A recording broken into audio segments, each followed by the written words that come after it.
కరీంనగర్లో హుస్సేన్పురా Mohammed Abdul Jameel DCC minority అధికార ప్రతినిధి మాట్లాడుతూ కరీంనగర్లో హుస్సేన్పురా 5, 27 డివిజన్లలో సుమారు 23 రకాల అభివృద్ధి పనులలో అవినీతి అక్రమాలు జరుగుతున్నా చర్యలు తీసుకోవడం లేదని అన్నారు.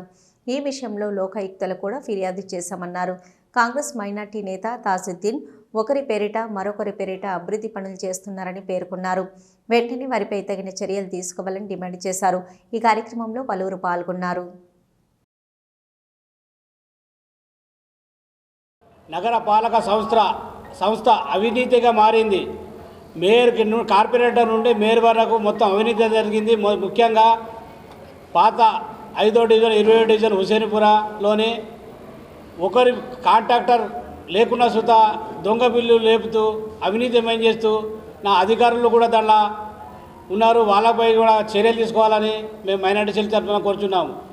వర్కులు జరిగి కొన్ని సంవత్సరాలు అవుతున్నా కూడా విదేశాలు కాంట్రాక్టర్ ఇక్కడ లేకుండా విదేశాలలో ఉన్నా కూడా ఫోర్జరీ సంతకాల ద్వారా బిల్లులు లేపుతూ ఆ డివిజన్ కార్పొరేటర్లు కానీ వాళ్ళ కుటుంబ సభ్యులపై కానీ కఠినంగా శాఖపరమైన చర్యలు తీసుకోవాలని మైనార్టీ సెల్ తరఫున కోరుచున్నాను. కరీంనగర్ నగర పాలక సంస్థకు సంబంధించి జరిగిన అవినీతి గురించి ప్రత్యేకంగా హుస్సేన్పురా వార్డు నంబర్ 27, 5కు సంబంధించిన అభివృద్ధి పనుల గురించి అసలు వాడాలో డివిజన్లో ఏ విధమైన పనులు జరుగుతున్నాయనే వివరాల కోసం 20 ఫిబ్రవరి 2020 సంవత్సరంలో ఈ వార్డులకు సంబంధించిన అభివృద్ధి పనుల గురించి వివరాలు తెలుసుకోగా మాకు అందిన సమాచారం నగరపాలక సంస్థ ద్వారా అందిన సమాచారం ప్రకారం వార్డులలో దాదాపు 23 రకాల పనులు జరుగుతున్నాయి. అందులో కాంట్రాక్టర్ అగ్రిమెంట్లు కూడా మేము కోరడం జరిగింది. అందులో మా హుస్సేన్పురా సంబంధించిన మజ్లిస్ నాయకుడు మొహమ్మద్ అబ్బాస్ సమీ వాళ్ళ కుమారుని పేరు మీద కాంట్రాక్ట్స్ ఉన్నాయి.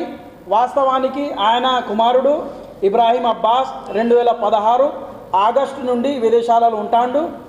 ఆయన యొక్క పేరు మీద తప్పుడు సంతకాలు చేసి, ఆయన సంతకం కాదు తప్పుడు సంతకాలు చేసి తప్పుడు కాంట్రాక్టులు తీసుకొని హుస్సేన్పురా సంబంధించిన అభివృద్ధి నిధులను తప్పుదోవ పట్టించి